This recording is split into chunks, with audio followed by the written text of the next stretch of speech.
Hello, and welcome to D4 Tabletop Creative Conference. I'm Ross Thompson, your moderator for the Tabletop Marketing panel, and I'm joined with a fantastic group of panelists. We're going to talk about how to market your tabletop game, how to build communities, what's going on kind of in the space. We'll kick it off. Danny? Sure. I'm Danni Loe, the marketing manager for Pandasaurus Games. We make quite a few games, but the ones we're most known for are Dinosaur Island, Machikoro, and The Game in the Mind. We have most of those games I just mentioned in Target, and we also do a few Kickstarters. So we have a pretty wide identity as a publisher. That's great. Oz?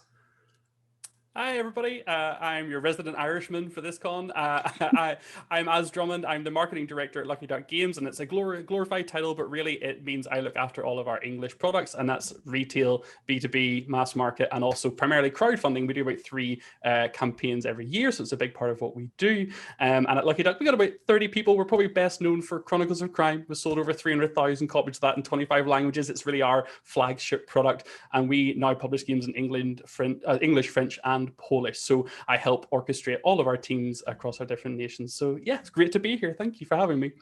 Glad you could join. Darcy? Hey everybody, I'm so excited to be here. I'm Darcy Ross. I come from Darrington Press. We're really new. I'm very excited to be launching lots of games this year. Darrington Press is part of Critical Role. And so one of our first games to be coming out is Ukatoa. I have one of the very first copies in the States here. Very exciting. So we're making games that both exist and play around in the Critical Role universe and totally new IPs. We're making board games and role-playing games, and I'm so excited to talk marketing with you all. That's great.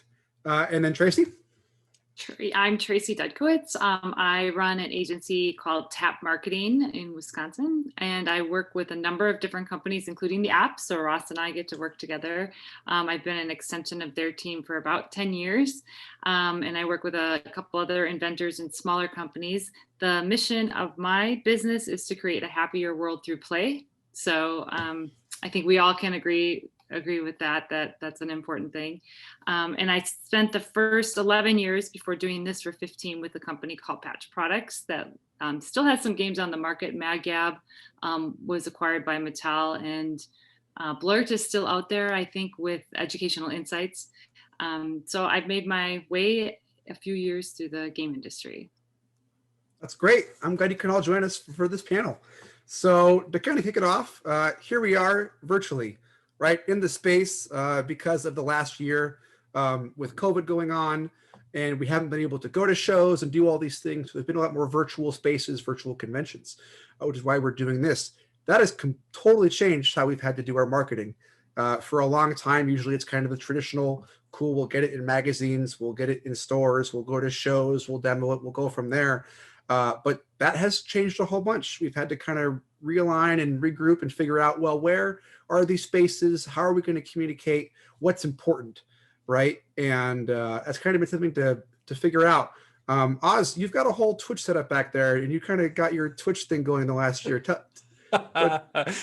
Yeah, I mean, because it's really easier now more than ever to lift your phone and do a TikTok or a live stream or a story. Like every platform now has its 1-minute video or live stream potential. Like that's just amazing. But a big focus, because we, as I mentioned, we've got marketing teams in Poland, in France, and in the UK for our English market. We really wanted to set up a kind of easy live streaming, a click of a button. We can just do it when we want to engage with our community. And it initially started as something to show off our crowdfunding campaign games, but quickly developed into something that was turning into regular weekly content, varying it up between interviews, Q&As, gameplays, and really give us a kind of about 9 months, I think we've been doing it now, a way to test lots of different types of ways of connecting with our communities to find out what resonated very well. And what's been amazing for me doing that is that our French audience completely engaged differently to our English audience and our Polish audience. And that means that in each area, we're doing completely different types of videos.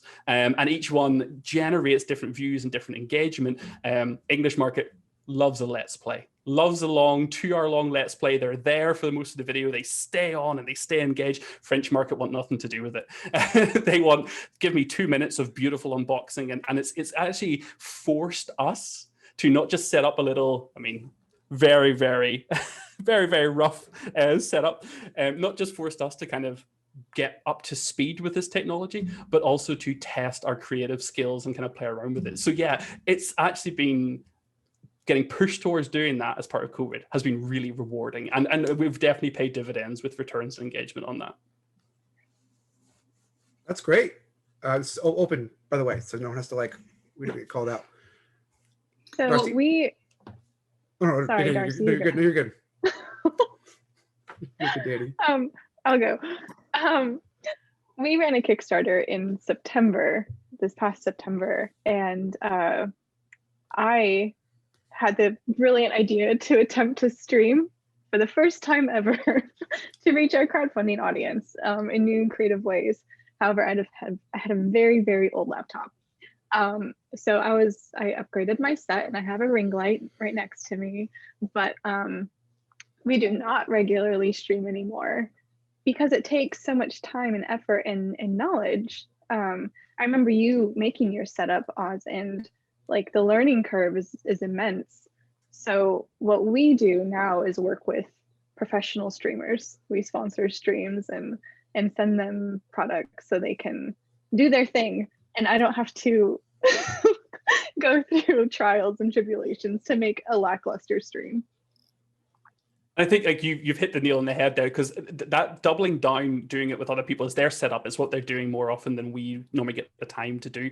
Plus you're reaching their communities and their audience. Exactly. Yeah. I have super enjoyed doing the reverse role of going and being on their platform and then inviting them onto ours, trying to seal the deal in that engagement with their community to really double down on, hey, come and subscribe to our channels now. But I'm right with you. I love turning up and realizing, oh, I've got no setup to do. I'm just chatting to somebody. I don't have to worry about cameras and mics and lighting. It's makes it a much simpler process. Yeah, one thing, before I was at Darrington Press, more during 2020, I was at Monte Cook Games. I have lots of our games back there, Numenera and Cypher System. And one thing that we were noticing is, we started up a streaming platform a little before the pandemic, kind of when I had come on, and had experimented with a lot of different things. But I think we also found that with a really small team, it was much better to let people who wanted their brand and wanted their day-to-day to really be streaming to kind of lead the charge for actual plays, especially those kind of long, high production efforts. But so, that's really great for the acquisition side, right? We're reaching their audiences, we're empowering them to go out and do these really beautiful things with our support. But the one thing we've been really missing in the pandemic era has been retention, and not even that we're losing fans, but we're really losing those opportunities to get that face time, that emotional connection that, I think does fuel a lot of fan creativity and just connection with each other, with us.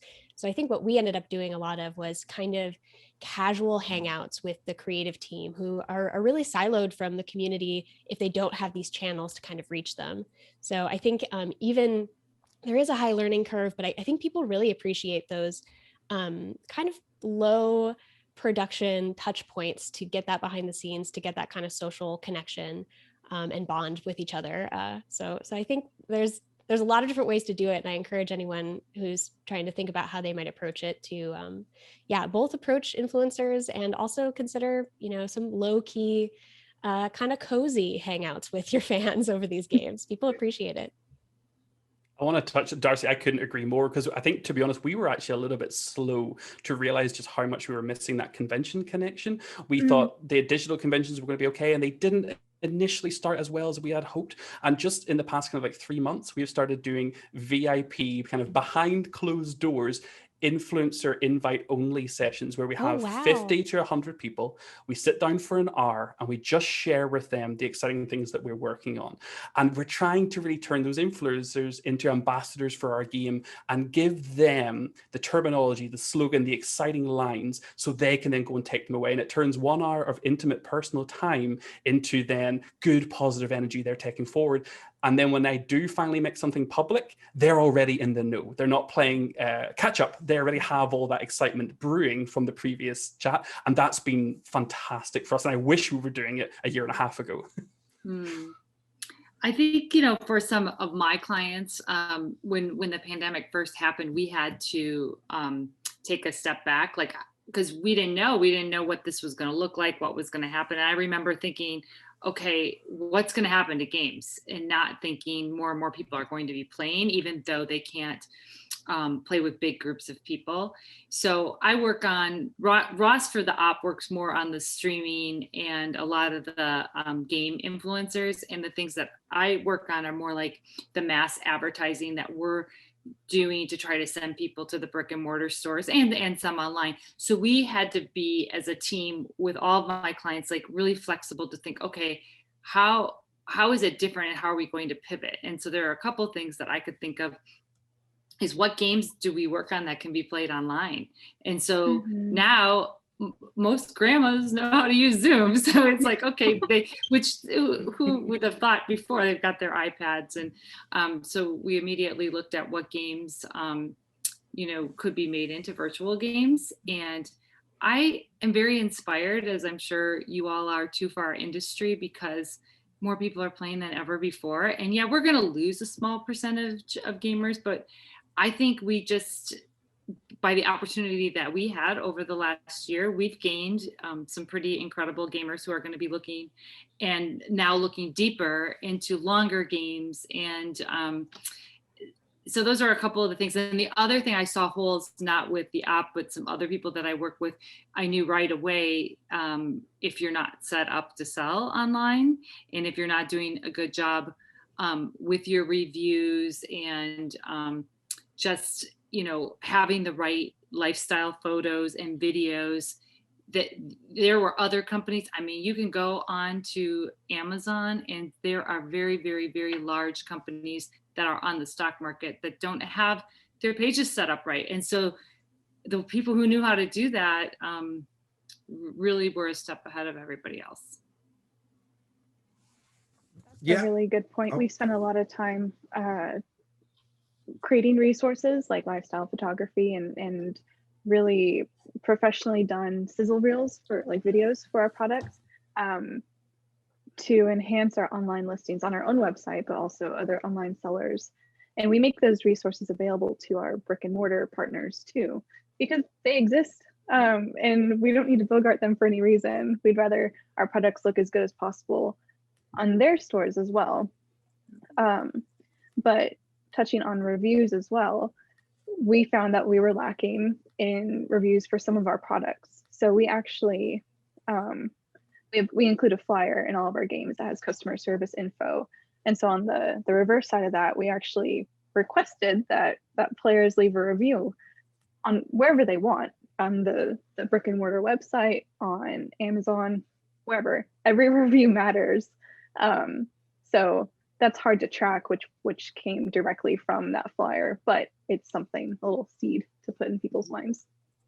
I'm a little bit lucky and a little bit unlucky when it comes to these digital games and the tracking, because we have like a lot of app-driven titles. It's really what we're known for. We have programmers who work full-time on our app-driven games. So we struggled to put some of our most popular titles onto digital gaming platforms because they have an app that requires a mobile device. They're not really suitable for a Tabletopia, Board Game Arena type stuff. However, when it comes to tracking, I am lucky enough to have a wealth of analytics there. I come from 7 years of banking, actually, before. I've only been in the industry for about 3 years myself. And I love data, and we're lucky enough that we can put, when you play your first Chronicles of Crime scenario, as soon as you finish it and there's your score, you've done well, we can hit you with a pop-up that says, would you mind going giving us a review?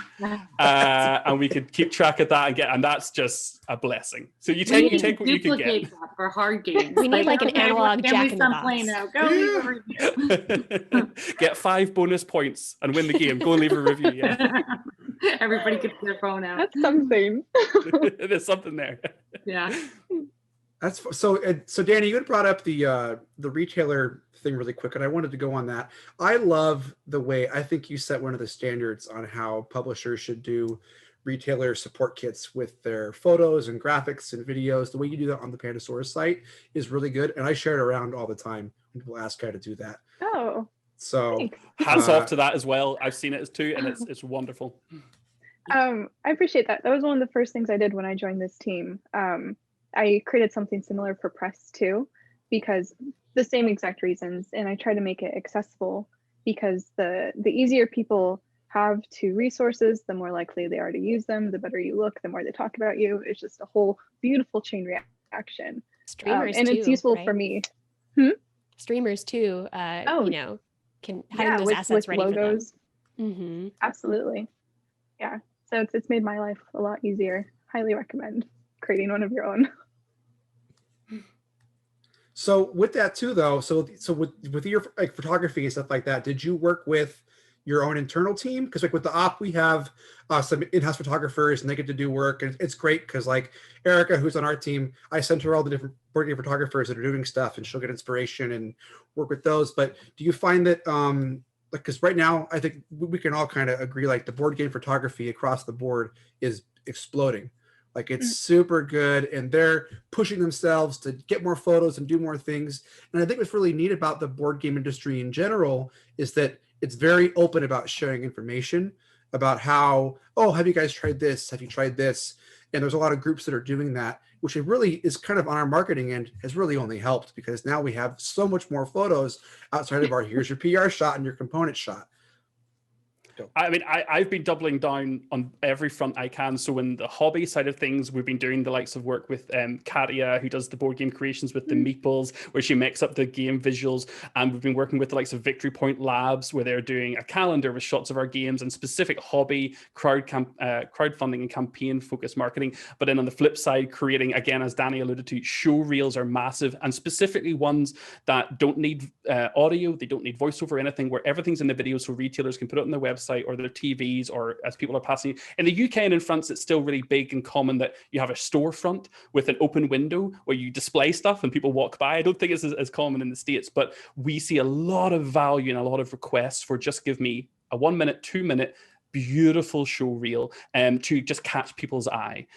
So yeah, I mean, in terms of video and photography, I'm literally falling over myself to get as many people as I can. And to be very honest, it's such a competitive market for people that are doing it now, because we work with a couple of photographers in Poland, you know, who will give us fantastic results in tiny amounts of turnaround. And we're spoiled for choice, I must admit. No, that's very true. So our team is 7 strong. We do not have an internal photographer, but we do work with a few different ones because there are so many talented people out there. So we use Kevin Grote for our videos. We use Todd from Imagine All the Meeple for our product photos you can see on our website. But we also use Allison from Kidsplaining to do thematic photo shoots for all the holidays. So I think you used her for the holidays too, Ross. We did our Monopoly Elf one, I think was one of the better ones we had, and those photos are great. They just did a whole thing for Quest of Yore, so that's going to be really fun too. So I'm just excited there. I love hearing this because we're launching Lucky Duck Kids as a brand new brand with 2 kids games in Q4 this year, and I'm talking to Alison and Daniel from Kidsplaining and just been like, give me all your time. I want to just book you up. That wasn't an April 1st joke. No, our April 1st joke this year, which was incredible. It went down too well. I had Eric Martin from BGG messaging me and shouting at me because I fooled him, and I was like, I'm so sorry. I didn't know. Our April Fool's joke was our Chronicles of Crime crossover with Board and Dice, making Chronicles of Crime Teotihuacan. If I said that right, I hope I got that right. Right. And that was, we thought it was jokey enough that people would know that we were fooling, and it wasn't, which turned out to be amazing because the hype we got over those over that being shared in the hobby community was unbelievable. Had a lot of fun with that. I think after Barkham Horror, most people think now anything is game, right? So, yeah. So Tracy, I just kind of, you had mentioned some of the stuff during quarantine where you were concerned about, is it going to change and how that all worked? A lot of the influencers you work with, they're outside of the hobby space, right? And I froze. We knew it was going to happen. That was so good. What can I talk about? Yeah. So working with the influencers you do kind of in that space, how has it been different, and like what are you kind of like looking forward to? Well, it was interesting. Some of it, we work with a lot of mom comedic influencers that, you know, would have been on stage, or we do things with them at conventions. When the Chicago Toy and Game Fair was happening, we flew a number of comedic moms to the big mother house, and we had this live streaming event where they played games. And then it was great because they all learned from each other and became friends. And then they worked off of each other's humor and playing Telestrations and Blank Slate. Well, their entire lives changed too. So while we're trying to figure out how we're going to work with them to promote the products, they're also trying to figure out how they're going to make a living, because everything that they did was changing. And the way Facebook, I mean, there's so many things social wise, like how Facebook is paying influencers now. There's a lot of different things that they had to figure out, okay, where am I going to spend my time? So we had to pivot to see, okay, how can we promote these games online if they can't play in person? So two of the influencers that we use, One Funny Mother and Meredith from That's Inappropriate, started a show, and I think I can say this because this isn't the word you said we couldn't say, called Bitches and Stitches. And it's really funny ladies, and then they played Hues and Cues online, and their audiences, which are both huge, are playing along with them. And so we just had to get really creative in what we were doing before. And I guess what I want to say is, and we all know this, is that games are so different than toys or any other industry, because you find out about a game because your friend tells you about it. And I know that's that way with a lot of things, but it's very different in games. And we do that at shows, right? That we're getting people, hey, you got to go check out that game. We're all playing together. But if we can't all get together, then how are you going to spread the word? So now we're looking for people who are trusted, who would play games, who, I'm home, I'm sick of my kids, I'm just going to watch these funny ladies at night, and then they can tell me what to do to save my family so that we can have fun again. And so that's kind of the angle that we took. That's good. I love that pivoting to the success story, right? Of like, I think there's so many ways we can fractal out for the rest of the panel if we wanted to, on really strange constraints that led to really interesting creations and stuff that I think will, what I'm really interested to see in the next year and couple of years is what creations came out of this time that, or what innovations or what tools and what realizations that, the sort of things that we could always have done, but weren't taking the opportunity to do. I'm curious to see what gets pulled that way. And one of the success stories I want to call out is a really good online con. It's called Session Zero. And, I think online conventions are hard. And I think there's a lot of learning that lots of us were doing over this past year. But Session Zero is it's by the a really good gaming community in the Philippines, lots of game designers, and they created this extremely thoughtful. You have little avatars and you walk around a virtual space.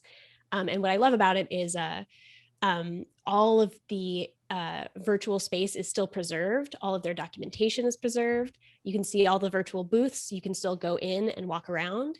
And so it's really neat that it captures this convention that meant a lot to a lot of friends of mine who went in, the kinds of, marginalized folks who were really celebrated at the convention, really good panels. It was just super diverse, super intimate, that it just really succeeded at a lot of the challenges that online cons usually have. And so I really recommend that people go check out Session Zero. I'm trying to remember the link. Is that on Gather? Was it on Gather.town? Gather.town, yep. Yeah. And sessionzero.com, sessionzerocon.com will get you to all the information. It was really neat, just a really huge success. And I'm excited to see what they do again in the future, in part because, right, this is about accessibility. There are lots of people who can't go to cons in person all the time. How are we gonna, I'm very curious how we'll get that hybrid space and whether we will.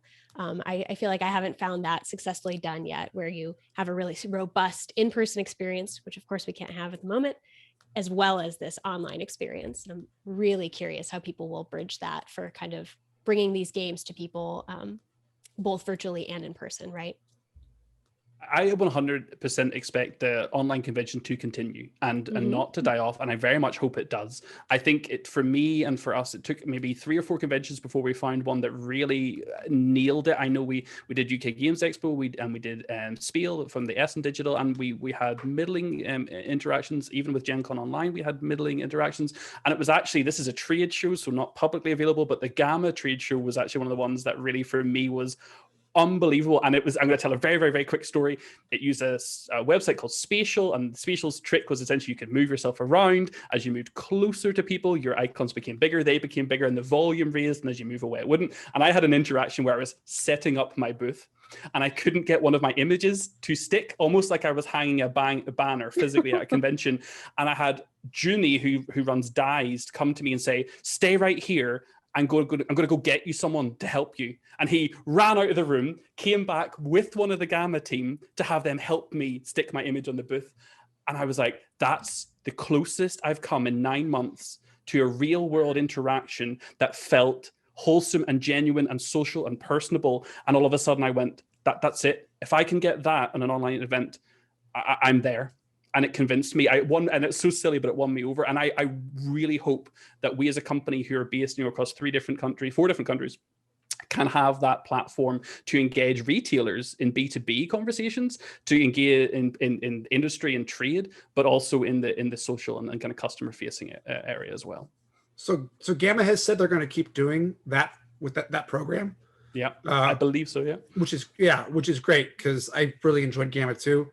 Like I really haven't said, I was like, oh my gosh, like being able just to have the screen and move it around and do all these things. It felt like a show, And then on a totally silly note, I'm going to do a little signing story too, is if you ran a panel, or if you were running your booth and you had host abilities and you went into another room, you still had host abilities, which was great. So you could add GIFs and stickers and do all these things, which made for some really funny after hours stuff.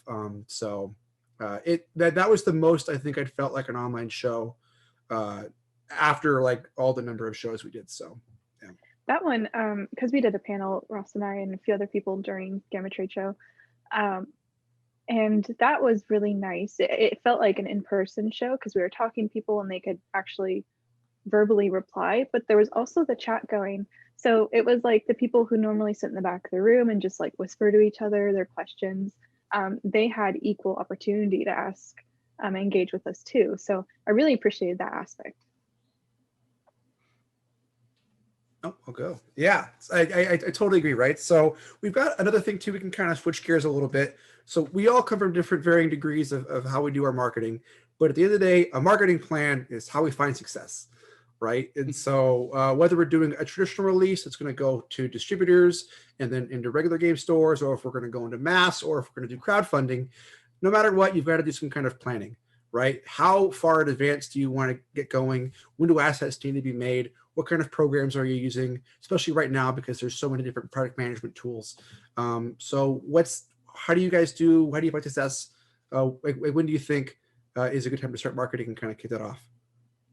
I'm going to jump in and be that person. I'm telling you right now, I am, especially with crowdfunding, I am ignoring the product and game developers on day one, especially if it's an internal product, because I need to know that their product is being designed with the target audience and market in mind from day one. And I really actually do like to put some input in right as soon as we're looking at getting quotes. When we're talking about the exact components that are going to go into the game, the expectations of the audience that's going to have, what a mass market customer versus hobby versus crowdfunding, and how discerning they are about card thickness, how discerning they are about rulebook quality, and I'm actually there right away, poking my nose in and saying, okay, these are the expectations we're setting for this product. This is how we're talking about marketing it, but actually what's our business goal for this product and how are we aligning to it? So for me, I'm there almost day one. That's my dream. So for crowdfunding, our Dinosaur World campaign, we launched less than a month after I began working. So my second day on the job was learning as much as I could about dinosaurs and the game, and putting together a marketing plan. So ideally, more time than a month. I'm now since March, I've been working on our October releases for our normal catalog, non-crowdfunding. So I really like to give myself time to come up with creative ideas and plan and be organized and stress-free for everyone, hopefully. Yeah, I've had the opportunity a bit more recently to get pulled into play tests for some of our games, which of course is a little tricky because this is often, many things will change, right? And sometimes drastically before you get to the end product. But I think that that long lead time, kind of as long as you can to at least plant the seed of what fundamentally you're trying to pitch, only leads to better hooks. One of the things I've noticed is, there are many ways to sell a game. There are many things that will hook different kinds of people. And so sort of learning to select or hone in on like that perfect pitch that you see it on con floors, right? Someone's eyes light up when you've really landed that 5-word thing that just sparks absolute, joy and curiosity.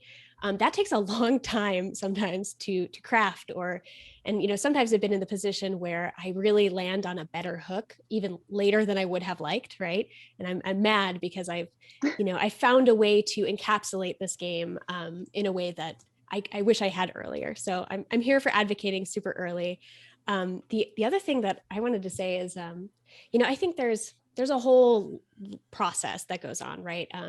When you're super early on, I think it matters a lot what else is happening in the world and the company to know kind of how you have to hit those beats and what resources are available and timing that all out. Sometimes I find it's not worth, getting hyper detailed, but it's worth mapping out early. But one of the things that I thought was really helpful for me is kind of having marketing summits. I do think you get into this, it's, you have to be in two mindsets, right? You have to be in the creative space because this is fundamentally a cool and creative thing that we're all doing. It's awesome.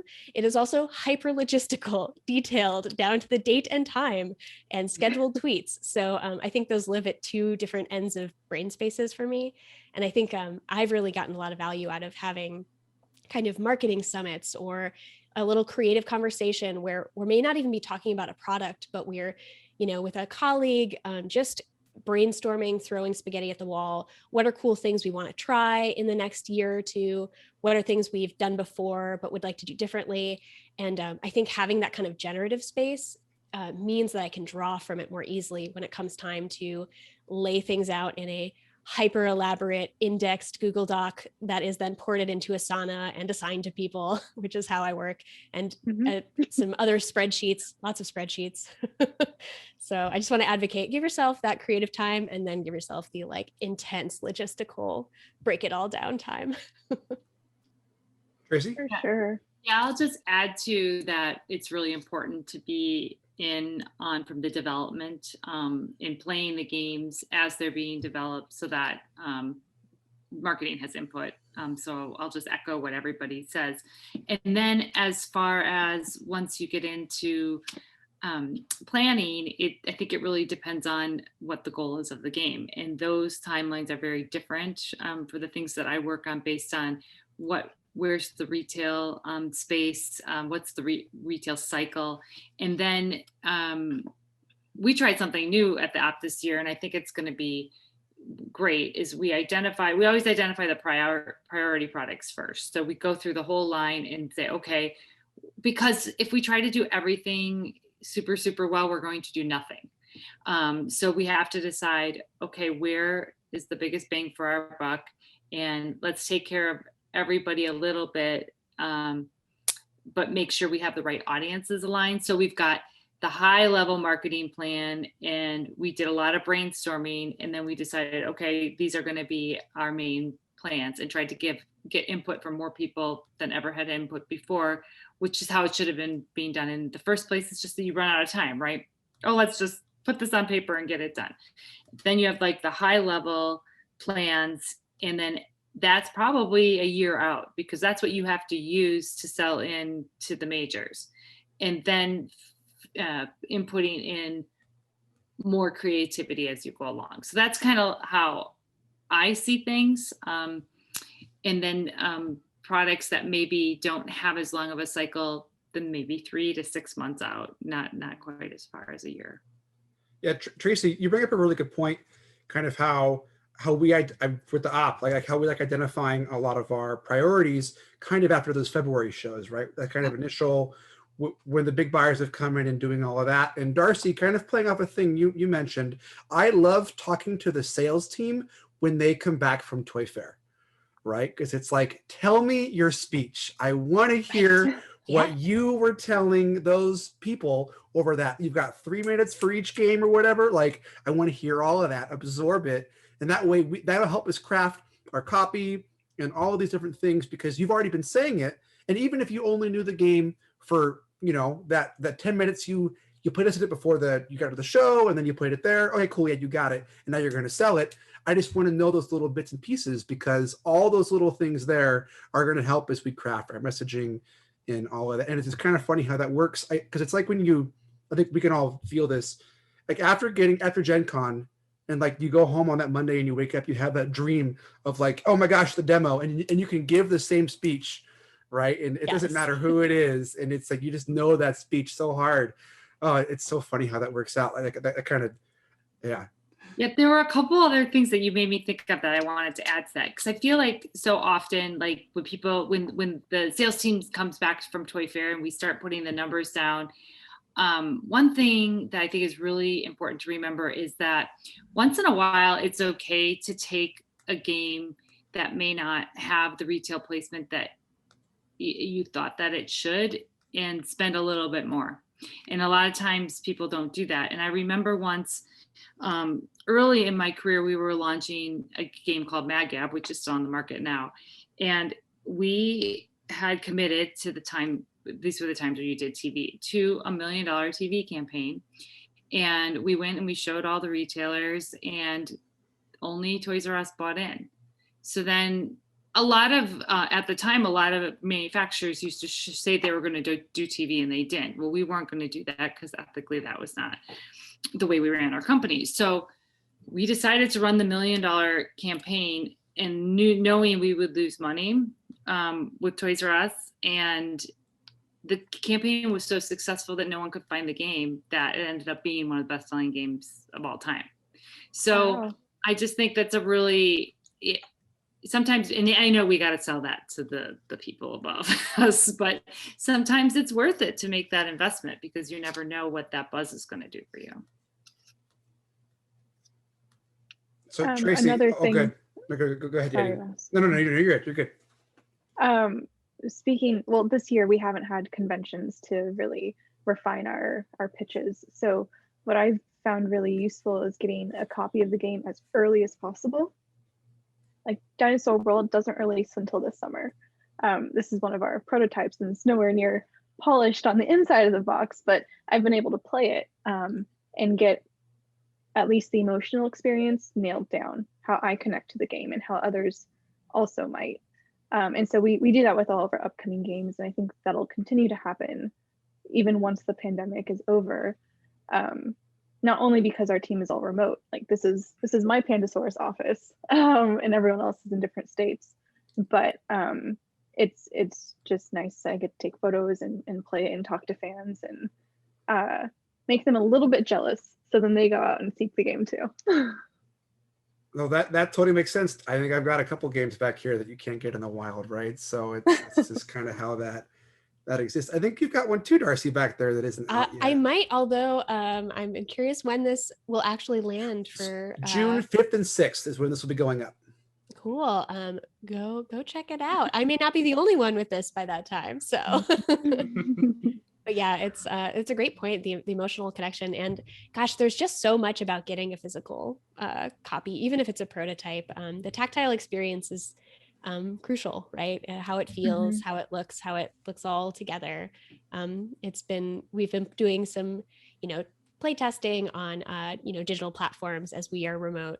And I think that's, that can get you a lot of the way there, but not all the way. So I'm eager to be able to share that with customers again too, right? Is, great photography can get you close, but I'm looking forward to cons where people can come and touch the thing.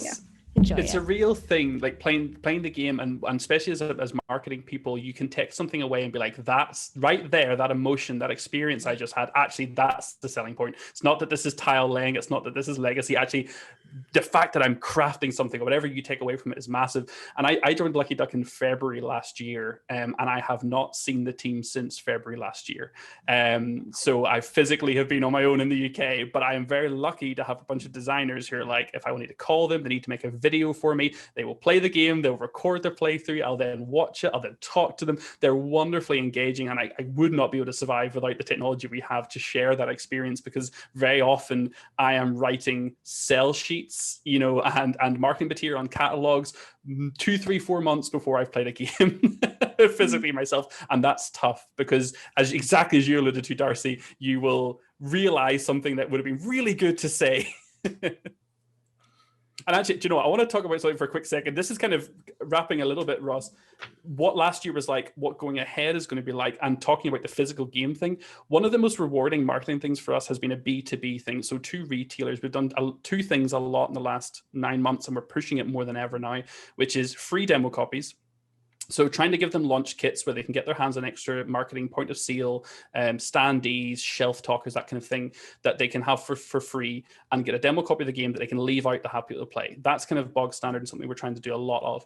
Another thing we're trying to do, which is not marketing to the customer, but really trying to reassure and push and incentivize retailers to make them excited, as we're kind of coming back to that openings thing, is looking at returnability programs as an opportunity, where if a game doesn't sell, if for some reason you take 12 copies, you only sell 9, we'll give you a window to send 3 back.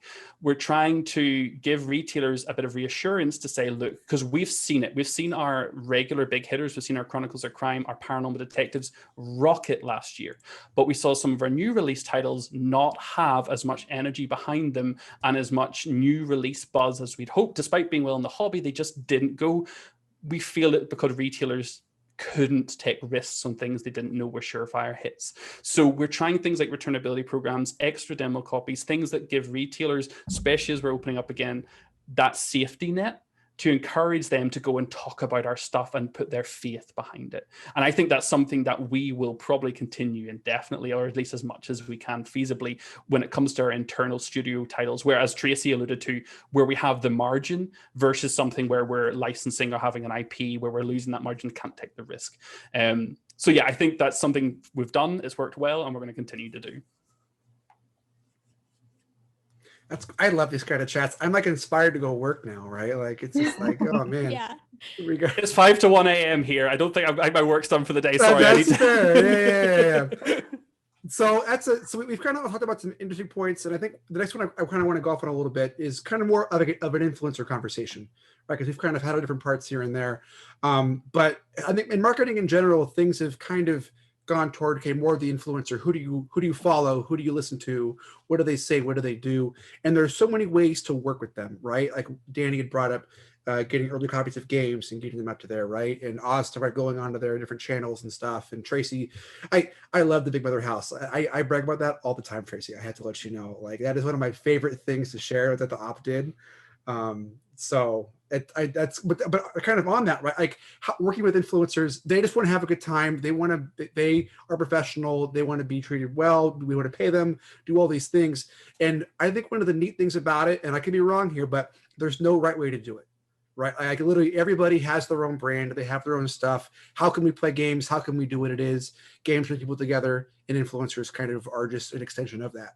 It's really neat. I mean, I'll talk about, again, crowdfunding. Oh, sorry. No, you go ahead.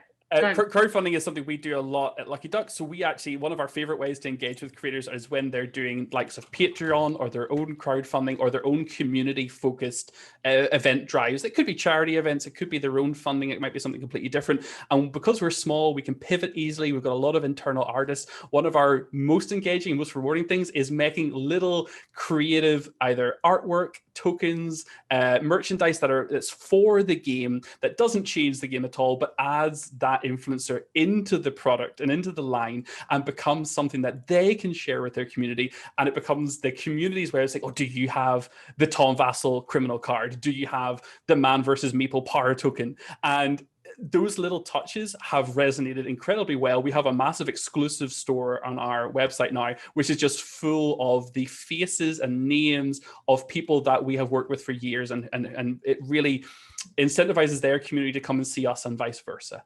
And I think that's, if I had to pick one of the things that we do, that's probably my personal favorite. That's so Tracy, cool. what were you going to say? Yeah. Oh, I was going to say that the biggest test that I have, if an influencer is right for us or not, is if they turn away product, not necessarily from us, from anyone. You know, we don't want, there's people out there who, paid or unpaid, will talk about anything. And we really wanted to sound like it's coming from a friend, you know. So would you talk about it without getting paid? Is your audience connected enough to know this is genuine or not? And it's a lot more work, but it's much more effective. And it's more fun because you know what you're doing is genuine. That's why working with influencers is one of my favorite things to do too. Because you get to connect with their communities all day long. And it's not very scientific, right? Finding the ones who have a genuine outlook and personality. But when you do find them, it's great to build those relationships, and they can be very long lasting. Yeah, something I've experimented a lot with is the different ways you can compensate and build that relationship and help them meet their goals, right? And I think you're totally right, Ross. Like, there is no one way. There are probably no 100 ways. It is extremely diverse and individualized, and that's a feature, not a bug, right? Especially for smaller creators, I think, and smaller publishers. One of the things I think about when it comes to kind of monetary compensation is that, you know, I've tried to do some like tracking, you know, referral link, like affiliate programs, and just trying to see, you know, when we work with one influencer, is there any way, you know, what are the ways that we can track how this leads to sales, how this leads to visits to our website and things. And I think that is all great, but I also like want to encourage people to like, you know, for, you know, your dollars, add in that extra question mark variable that is, you know, am I building a relationship with someone who's getting more and more genuinely excited about this product because they, you know, the dividends of them becoming really impassioned, feeling like they're a real honest to God partner with you, those pay out over and over again, right? Those really good relationships where people feel valued as creatives, as their influencers. And, you know, I just really, even if you can't spend a lot to pay them, you know, when you're making that justification for yourself, add in that extra variable of like, is this a person who I think I'm building a really strong relationship with? It does become more worth it. But I've had a lot of fun talking to influencers about what are the ways that our platform can help you, right? How can we work out interesting deals to support your Patreon? The One Shot podcast has a really cool program that is a book club for their patrons. And so they will have a free PDF of a role-playing game donated by a publisher to that Patreon for a month. And so people who want that book for, say, very cheap might subscribe for a month and kind of grow that Patreon audience. And what I love about that is it's you know, helps people open the door to their kind of ongoing support, which feels really powerful and better for me. It really helps kind of lasting, you know, viewers for them. It's helping really build their community. So I love kind of working along those lines. There's, of course, more short-term things like giveaways or supporting a cool charity drive that a streamer's doing. One of the things that I haven't seen explored as much as I would like to, I'm excited. I feel like it has a lot of creative potential, is more about kind of bringing influencers a little more into the publishing side of things, right? We're publishers, we make stuff, we print it, you can touch it, you can touch it and play it.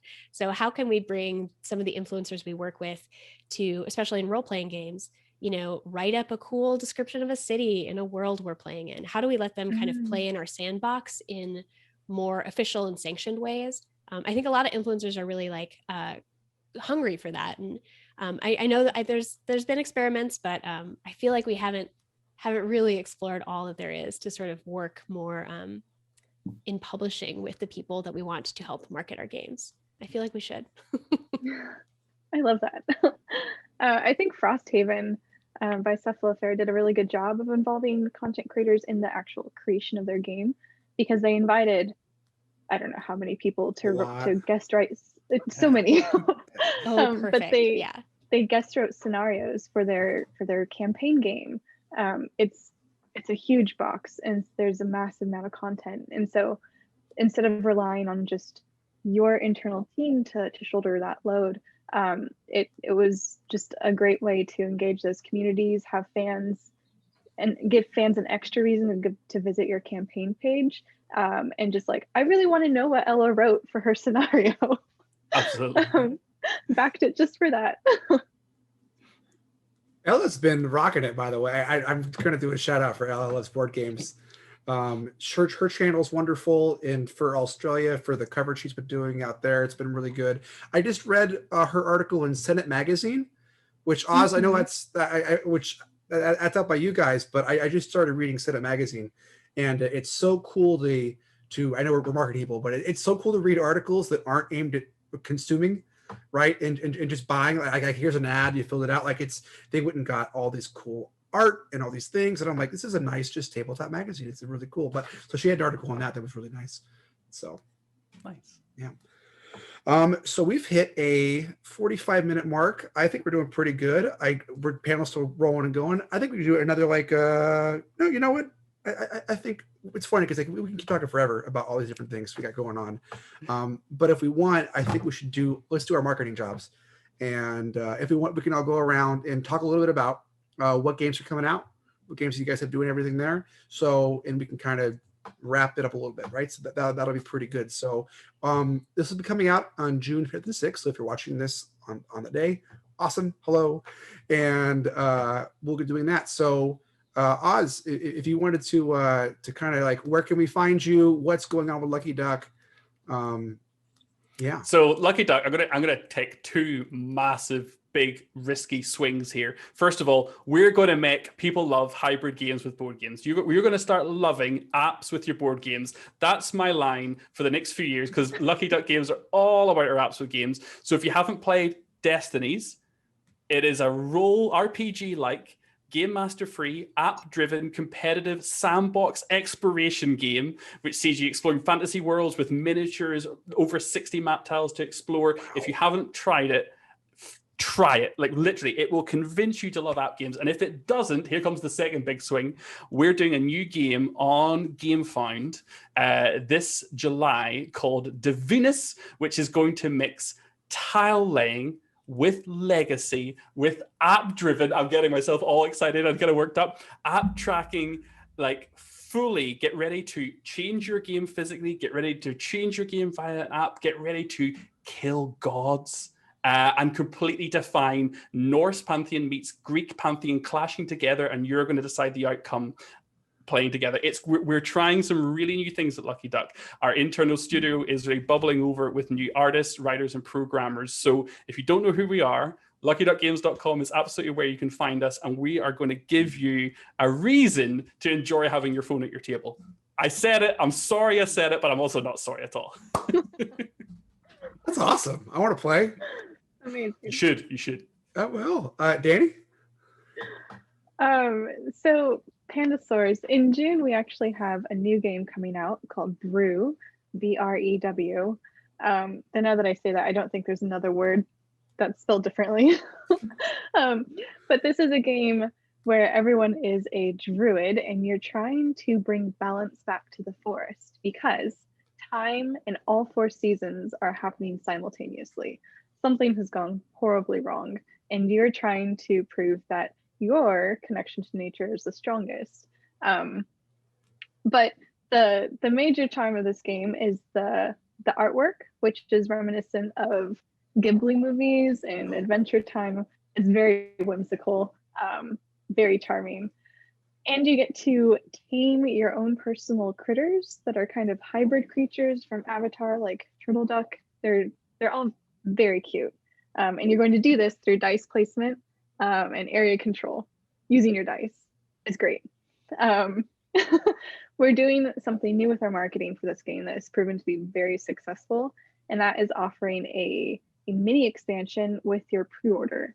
So Brew is releasing at the end of June, so there's still time to place your pre-order on our website or from your local game store. And this will give you 4 starting companion creatures with special powers. I want to say, hold on, Danny's underselling it because I want to say 2 things about Danny. First of all, you got your community involved in that, and your Discord server was a buzz. We did our there was we had our community name the 4 creatures that are included in this mini expansion. That's awesome. We had 1,500 name submissions, and I read every single one of them. It took all day to choose our 4 winners, but we ended up with Pickles the toad, Sniff the fox, Kite the dog, and Talu the bird dog hybrid strange creature. But yeah, no, that was also an amazing marketing thing we did, and we were trying to find creative ways to engage our community for other games too. I adored that, by the way. Like, I adore community engagement, and what you did there was fantastic. And then my second thing I want to say quickly is, for anyone watching in Scotland, we're glad you spelt brew, because Iron Brew is massive over here, and we would have all been confused. So you saved us, anyone watching from Scotland. Good, I'm glad. So you can check out Brew on our website, pandasaurusgames.com. Across the internet, we're Pandasaurus Games, with various variations on that handle, because Twitter has a character limit.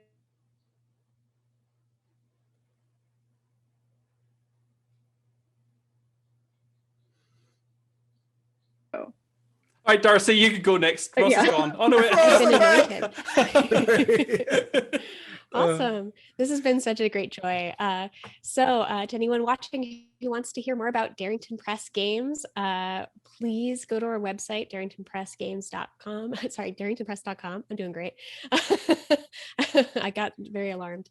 We can be found around the internet at Darrington Press on Twitter and Facebook. And we have a cool newsletter. We're going to be sharing some fun behind the scenes for upcoming games, such as what you should already be able to go buy right now, I believe. Ukatoa, it is our very first game. So I am so excited to be holding this. It is a game of the legendary sea serpent Ukatoa has ravaged your ship, and it is falling into the ocean. You and your other sailors are vying to be the last one eaten by Ukatoa. None of you will make it out, but you can eke minutes left on your existence. And so it is a semi-cooperative board game in which you lay out the hexes of your falling apart ship, and you share factions with your neighbors. And so you are semi-cooperatively pushing sailors around, trying to, basically harm the sailors that are not your faction and help the sailors that are your faction. But secretly, you want to be the last one left. So at some point you might be battling with your neighbor, even though you share a faction. So it's very fun. It's really quick. It's for 3 to 5 players. It's really cute, and it's got a big Ukatoa mini that I should have pulled out on here. A lovely sea serpent with lots of eyes all down its, serpentine body. One of the great joys of this has been that Ukatoa is a really cool character in the Critical Role show, but it had never been brought to life like this, right? We had only heard of it through people talking at a table. And so there were very fun conversations with Hannah Friedrichs about the anatomy of Ukatoa and what does this actually look like. So I love the transformation of this game from taking it to a story a bunch of friends were telling around a table and bringing it into a kind of a new kind of tactile experience. So it's a lot of fun. Go check it out. And yeah, other games we have on deck are a role-playing game, Syndicult. It's modern magic role-playing from Matthew Mercer. It's got a really cool, super unique core mechanic that's very, very fun. I can't say much more about that, but Syndicult is coming later this year. Sign up for our newsletter. We'll tell you all about it. We also got a card game in the works, Guardians of Matrimonia, in which you play sort of wedding planners frantically trying to plan multiple fantasy weddings at the same time and having fantasy wedding problems such as monster crashers. It's real cute. Come check us out, darringtonpress.com. Thanks. I need Ukatoa, by the way. You had me hooked as soon as you said 8 minutes out on your existence. I'm like, that's the selling line right there. It's done, Take I this got game. it. It's Yeah, real survive cute. for a few more minutes. You need this game. Wow, I'm sold. I'm so glad. It's very fun. I've played it by myself in person.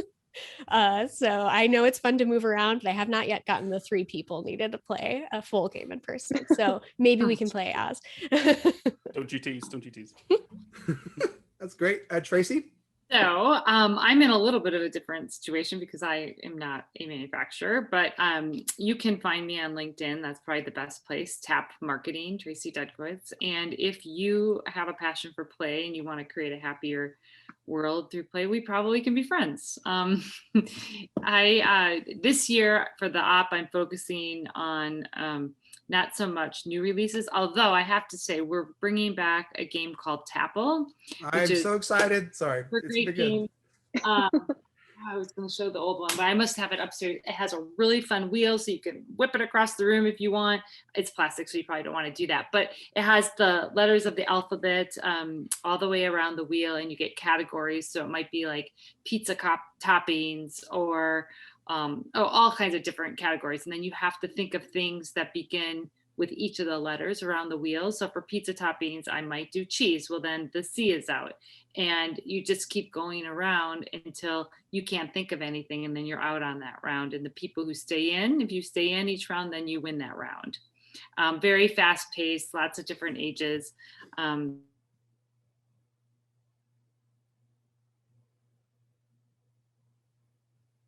Super fun, colorful game that we introduced last year by Scott Brady. So we'll be working a lot on that, and hopefully more people will be enjoying playing that and seeing how different people see color, because not everyone sees it the same. And that's pretty much it for me. Do you have anything else, Ross, for the app? Oh, I could talk about the op games literally forever, but I think what's kind of neat that you brought it up with Hues and Cues though, and kind of it goes back to what Darcy mentioned too, is that's been one of the games where the marketing messaging for it has evolved as we've played, because while it's been everybody, like, how do you experience color, right? And then, but it used to be, oh, here's the party game where you're doing this, but now it's so generational that I find very neat, right? Because like what color, what clue do you give with what color? It's really interesting to see what certain people say and what certain people do. And I just recently got to play it finally in person again at a game night last week, which, having played it online for literally the last year, oh my gosh, it's so nice to play with one color setting. Because I've found that when playing with people online, you're looking at the board through their camera on their monitor, and it just the different colors that, depending on how you have your setting, it's been way different, which has been pretty neat. So, anyway, but yeah, so for the op, we've got a lot of cool things coming out, and I think by June, Quest of Yore should be out. So that's kind of been the big one I've been promoting for like ever, and that's based on Pixar's Onward movies, which we haven't seen. You should totally go see. It's a gamer's love letter. And so that we got to work with Pixar to make the game that's in the movie. So it's not a game about the movie, it's the game that's in the movie. So our team got to go up and play test with the director and the Pixar team and go and do all these things. And it's truly, I think, one of the best intro into role-playing games that there is, which is really nice. Obviously, we're kind of in a golden age for role-playing games right now, which is great. And there's so many good ones that are out there, but it's really nice that we kind of got to work and make this one that has if you want to play role-playing games, like, it walks you through how to be a quest master and it walks you do all this stuff. And so a lot of people got to be involved and have input, and the quests feel very Disney, which is fun too. So you can go dark with it if you want to, obviously, but at the same time, the Questmaster book kind of walks you through doing all this stuff, which is just going to be, it's going to be great. So I'm really jazzed we get to do that. And you can find all of our stuff at the op. And then you can find me online at Almost Kirk on most things there. So it should be good. And that kind of hits our point. Look at that. I want to thank you so much for everybody for coming on this panel and doing this and being a part of this first year convention. It's kind of fun I get to do a panel now, but the show I've kind of putting together. So here we go. You've all had wonderful things. I'm super inspired to go do marketing and promote games and do all this stuff. And we get to do this. So it's a bummer it couldn't be in person and we could all hang out and get some food afterwards, but I'm glad we get to do this. And thank you so much. And for everybody watching at home, thank you for being a part of the show. Go watch more panels and have a good time. We'll see you around. Thank you so much. Bye. Bye. Thank you. Nice meeting you all. Thank you.